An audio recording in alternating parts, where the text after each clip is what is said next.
Muy bien amigos, bienvenidos nuevamente. Vamos a hablar ahora de un tema bastante interesante. Vamos a tocar un poco el tema de la estadística de la mano del doctor Carlos Aramburú, que acompaña a nuestra querida Gabriela Orozco.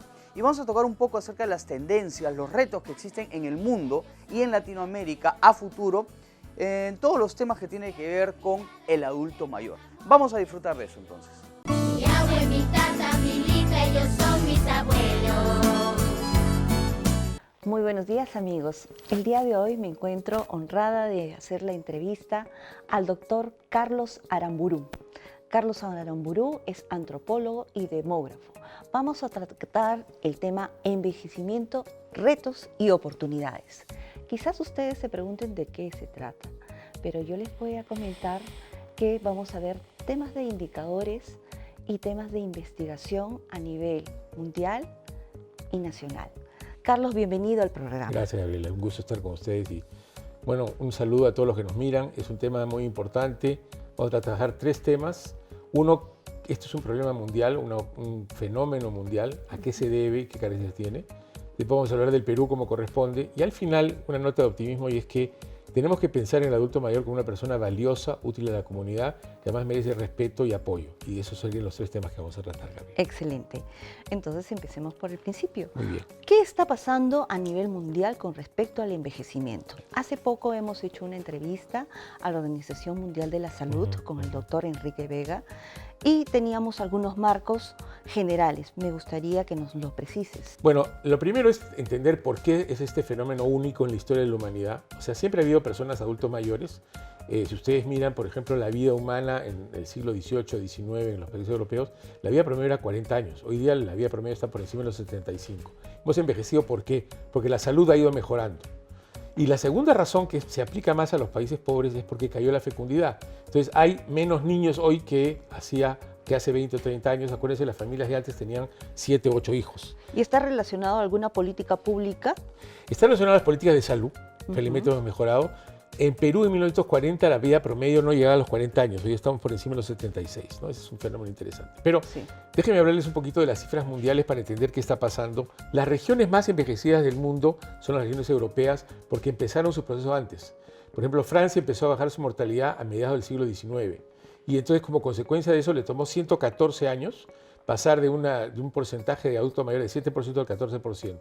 Ese mismo proceso ha tomado en países, por ejemplo, como Corea o Perú, 25 años, 26 años. Y hay que precisar también ahí que, por ejemplo, en el caso de Francia, ellos tenían la jubilación a los 50 años y tuvieron que ampliarla, ¿no? Claro. Para poder compensar el tema también de la longevidad. De la longevidad. Y una cosa, Gabriela, conceptual también es que yo recuerdo mucho que cuando estaba joven, hace muchos años, se hablaba de ancianos de 50 años. Hoy eso ya no tiene sentido, ¿verdad? Hoy día se habla casi de una tercera y una cuarta edad. Los 60 y los 70 o 75 las personas son perfectamente capaces y hábiles, y a partir de los 80 ya empieza un deterioro de otro tipo, ¿no? ¿Cuáles son los países más envejecidos y más jóvenes del mundo? Los países más jóvenes del mundo son los países africanos. ¿Por qué? Porque son países en que la mortalidad ha caído hace menos tiempo y la fecundidad todavía es alta, o sea, las familias son numerosas. Por ejemplo, la edad promedio en países como Níger, como Uganda, como Mali, es 15 años. Quiere decir que la mitad de la población tiene menos de 15 años, son niños, y la mitad tiene más. Son países de niños. En cambio, los países más envejecidos del mundo, curiosamente, son los países europeos por la razón que ya di. Por ejemplo, Alemania y Japón, la edad mediana es 46 años, quiere decir que la mitad de la población tiene más de 46 años. En el caso de Italia es 44 años y medio, y en el caso de Rusia, por ejemplo, es de 43 años, ¿no? América Latina está en una situación intermedia, ¿verdad? Nuestra edad mediana todavía es bastante joven, relativamente joven, estamos en 27, 28 años, pero en unos pocos años más esto va a ocurrir de todas maneras, ¿no? Hablando de políticas públicas, también en Inglaterra hay el Ministerio de la Vejez. La tercera edad. ¿No? De la tercera edad. Casi todos los países tienen programas no solamente basados en las políticas y el Estado, Gabriela, basados también en la propia población, que es lo que quisiera hablar poco después. Yo estudié en Inglaterra y parte del requerimiento para mi graduación en la maestría de demografía, que no tenía nada que ver con este tema directamente, era acompañar a un adulto mayor todas las semanas. Pero eso se ve en las políticas públicas que ha establecido Holanda, ¿no? Que pretende hacer bajo contratos el tema de la asistencia de los jóvenes que son estudiantes y que quieren venir, por decirte, a la ciudad principal, ¿no? Y se hacen unos contratos, unos convenios y los obligan a estar por lo menos 30 horas con este adulto mayor, participando con él en su actividad física, en el tema de la memoria, de las conversaciones y asistirlo de alguna forma. Claro. Es una compañía y eso es un tema que en el Perú, vamos a hablar de eso en un momento más, nos está faltando, y es el joven como voluntariado para apoyo a la tercera edad, sobre todo a la tercera edad más avanzada, pero también vamos a hablar de la función social que puede tener el adulto mayor como una persona útil. Pero en fin, para ir terminando la idea, es qué va a pasar en América Latina en los próximos años. A pesar de que hoy día en la mayor parte de América Latina son sociedades jóvenes, el grupo de edad más numeroso son la gente joven, por eso el tema del empleo, en pocos años más, hacia el 2050, va a haber cambios muy importantes, ¿no? Por ejemplo, al año 2050 en América Latina solamente Bolivia, Paraguay y algunos países centroamericanos tendrán entre el 10 y el 20% de su población adulto mayor. Hoy día el promedio está alrededor del 12-13%. México y Estados Unidos tendrán entre 20 y 30%. Y Canadá, Cuba y Chile tendrán más del 30% de adultos mayores, ¿no? En Perú, vamos a verlo después, el porcentaje va a subir más o menos de un 12-15% hoy día a más del 20% en 30 años más, ¿no? Entonces podemos hablar qué es lo que está sucediendo en el Perú con respecto al adulto mayor. Perú ha tenido un proceso demográfico, o sea, los cambios en la población han sido muy fuertes. Haciendo un poquito de historia, el siglo XVI fue el siglo de despoblamiento, la llegada de los españoles trajo epidemias que la gente no podía resistir y la población se redujo a la 10ª parte. Por eso hemos pensado siempre que Perú era un país despoblado, lo que no es cierto porque en el siglo XX, a partir de los años 40, 50, la población empieza a crecer. Recordemos que en 1940 éramos 6 millones de peruanos, casi 7, y en el 61, pocos años después, pasamos los 10 millones. Entonces ha sido un cambio muy importante. La vida promedio en Perú el año 40 alrededor de 37, 38 años, y hoy día la vida promedio está alrededor de 75, 76 años. O sea, la vida se ha hecho más larga, porque la salud ha mejorado. Y el segundo cambio importante es la fecundidad.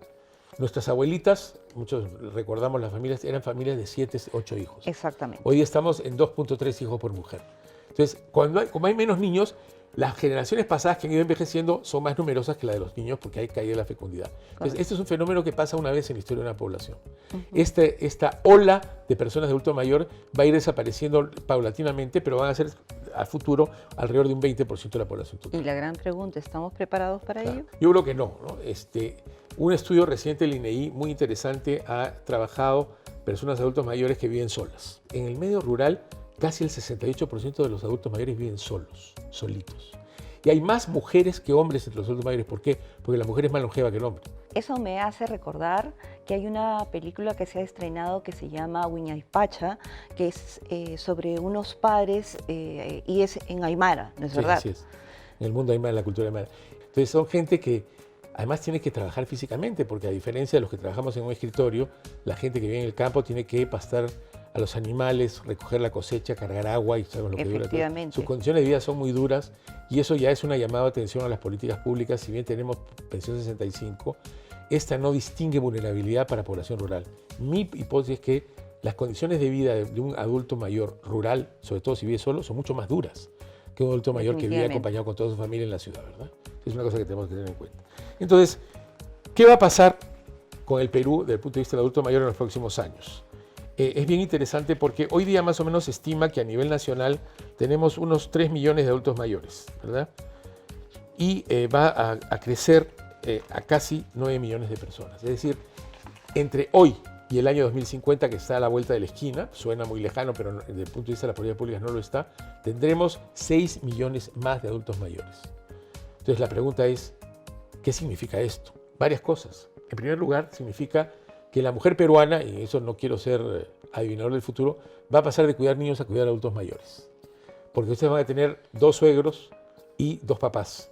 Y las investigaciones que se han hecho en otros países, en el Perú todavía no se ha trabajado el tema, la pregunta es, ¿quién cuida al adulto mayor? ¿Las hijas o las nueras?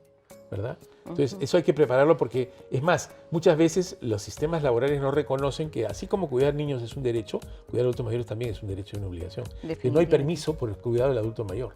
También hay obligaciones del Estado. Claro, pero es que eso debería reconocerse, Gabriela, en la legislación laboral. Tú puedes tener un permiso de maternidad, no tienes permiso por cuidado del adulto mayor. No, ¿verdad? es muy cierto. Entonces es un tema que hay que pensar porque lo que se nos viene es una avalancha de adultos mayores como consecuencia de lo que ya estamos mencionando. Contrariamente a lo que pensamos es, ¿dónde hay más adultos mayores en el Perú? En las regiones de la sierra. Puno, por ejemplo, es uno de ellos. Huancavelica, Ayacucho. ¿Por qué? Porque los jóvenes se han ido. No es solamente un Han fenómeno migrado demográfico, pero de a la migrar. ciudad. Claro. Entonces son adultos mayores que están solos porque los hijos están viviendo en Ica, en Lima, en Chimbote, en Huancayo. Y claro, mandan una remesa, pero lo que el adulto mayor más necesita es compañía y apoyo. Y eso no lo Exactamente. tienen porque los niños no están. Y además, como viven en pueblos dispersos, rurales, es más difícil llegar ahí, ¿no? Entonces, ¿el futuro qué implica? Implica adultos mayores que van a tener una magnitud mucho mayor que la actual. Van a estar por encima del 20% de la población. Hoy están alrededor del 11, el 12%, o sea, el doble. En términos de números van a pasar de 3 millones a casi 9 millones, 6 millones más. En términos de condiciones de vida, y aquí hay una cosa curiosa, no todos los indicadores son negativos, Gabriela. Los adultos mayores son menos pobres que el resto de la población porque han podido acumular sus ahorros. ¿Pero qué significa esto? Que hay que proteger esos ahorros. Sobre todo con el tema de la ley de la jubilación Claro. anticipada, Claro. el uso Están correcto, sacando, exacto. ¿no? Y la asesoría y la gestión que se puede hacer al respecto, ¿no? Estamos sacando los ahorros pensando, todos queremos vivir bien hoy día y nos pensamos del mañana y el adulto mayor va a necesitar esos ahorros para mañana. La gran mayoría de adultos mayores en el país depende no de una jubilación, porque el 75% de la fuerza laboral es informal, sino depende de sus propios ahorros. Proteger esos ahorros, proteger la Exactamente. vivienda y evitar que les roben. Porque otra cosa muy frecuente también es que muchos adultos mayores pierden su patrimonio porque les roban. Entonces, el tema de seguridad ciudadana, Muy que ya está complicado. pensado mucho en tema de jóvenes, también tiene mucho que ver con el adulto mayor. Me encantaría que nos puedas dar las recomendaciones Sí. para tener una mejor vejez, un mejor envejecimiento. Mira, en primer lugar creo que la edad adulta paga lo que hacemos de jóvenes, ¿verdad? Entonces yo creo que el tema de salud en el adulto mayor, si bien es importante la salud curativa, es la salud preventiva. Si toda tu vida has tenido obesidad, presión alta, has comido salchichita de guacho todos los días con tu huevito frito, tu pronóstico como adulto mayor está complicado. Es muy complicado. Claro. Somos lo que comemos. Y a los hombres nos pasa peor que a las mujeres desde el punto de vista, por ejemplo, del índice de tabaquismo. Entonces, hay que cuidar nuestra salud ahora, no solamente porque tenemos que cuidarla ahora, sino para tener una vejez más digna, ¿no? En primer lugar. En segundo lugar, el tema psicológico es muy importante, Gabriela, ¿no? Sí, el tema- acompañamiento, el ¿no? acompañamiento. Y el tema de crear comunidades de adultos mayores. Y estamos entrando ya al tema de las políticas, ¿no es cierto? Una cosa que es un llamado a los alcaldes es que el adulto mayor, igual que el niño, vive sobre todo en su barrio, en su casa, en su entorno más pequeño. Entonces, para él es muy importante el barrio, el parque, la seguridad, el acceso a la bodega, el tráfico. Entonces, imagínense ustedes tener 85 años y poder cruzar la avenida Bancay o subirte un micro. Hay que ser pues héroe o heroína para hacer una cosa por el estilo, ¿no? Entonces, no tenemos una ciudad pensada en el adulto mayor. El tema entonces es calidad de vida, empezar por los municipios. Sería muy bonito que hubiera un esfuerzo de los alcaldes del país por tener municipios amigos del adulto mayor. Hay una serie de iniciativas, pero falta que sea Existen una también política. los CIAMs, que permite el tema de la sociabilización. Eso es muy importante. Tengo varios alumnos que están trabajando el tema y encuentran que muchos adultos mayores, la idea de ir a una casa de reposo, una casa que puedan crear compañía es positiva porque se vuelven a enamorar, vuelven a tener amigos, vuelven a ser felices. Y eso es una cosa muy importante, el tema de sociabilidad. Otro tema interesantísimo, Gabriela, sería poder tener el acceso de la banda ancha y la computadora a las personas adultos mayores. En el mundo rural, solamente el 0.3% de adultos mayores tiene acceso a una computadora. Y es una compañía, una manera de estar conectada con el mundo, sociabilidad. Ahora, desde el punto de vista de las políticas públicas, ¿qué se puede hacer? Los adultos mayores, sobre todo los que están todavía en edad funcional, podrían tener participación, mucho mayor participación en programas, por ejemplo, como Cunamás. No hay nada que nos alegre más a los adultos mayores que ver a nuestros nietos un rato en el día. Sí. Sin embargo, Cunamás no tiene las puertas abiertas para el adulto mayor, que podrían ayudar, por supuesto, a las especialistas a cuidar a los pequeños, contarles cuentos. Yo me acuerdo que me fascinaba que mi abuela me contara cuentos. Hemos El perdido tema de la práctica interacción. hemos perdido la idea, todo el mundo está o chateando o mirando televisión. La idea del cuento que es interactivo es una cosa fundamental, entonces, contar cuentos. En Sicuani, el Ministerio de Educación hace unos años hizo un programa muy bonito que se llamaba Abuelitos en la Escuela, como parte de buenas prácticas de educación, buenas prácticas de maestro. Y se llevaban los abuelitos a la escuela. A mí me tocó evaluar ese programa cuando estaba el ministro Saavedra, el ministro de Educación. Y me acuerdo que hicimos una evaluación. Los abuelitos al principio no querían ir al colegio porque pensaban que les iban a faltar el respeto porque eran analfabetos. Pero una vez que entraron al colegio, le preguntaban a los niños, los llevaban al campo y le decían, ¿y esta hierbita cómo se llama? No sé. ¿Y este pajarito cómo se llama? ¿Y para qué sirve? No sé. Ustedes no aprenden nada en el colegio. Entonces los abuelitos sacaban al niño del colegio, les hablaban en quechua, les contaban cuentos y los llevaban a conocer su medio. Algunos directores, felizmente no todos, decían, eso es perder el tiempo, cuando uno no solo aprende en cuatro paredes. Entonces yo creo que en Pensión 65 podría darse la oportunidad para que las personas adultos mayores que quieran hacerlo en forma voluntaria participen en el trabajo con los niños, en las escuelas, sobre todo en las escuelas primarias, en los nidos, en Cunamás, ¿no? Esta es una oportunidad muy importante. Lo tercero que habría que pensar en el adulto mayor es todo el tema de su seguridad. Yo creo que es importante la salud preventiva. Tenemos más pediatras y geriatras, todo el tema de salud preventiva es importante. Sí, La nutrición y la dieta y los temas de salud mental que también son muy importantes. Bueno, Carlos, ha pasado rápidamente el tiempo. Yo te agradezco tu participación, sobre todo las recomendaciones para todos nuestros televidentes y vamos a pasar al siguiente segmento. Muchas gracias. Gracias a ti. Nos vemos. Mi abuelo, mi tata, mi lita, ellos son mis abuelos.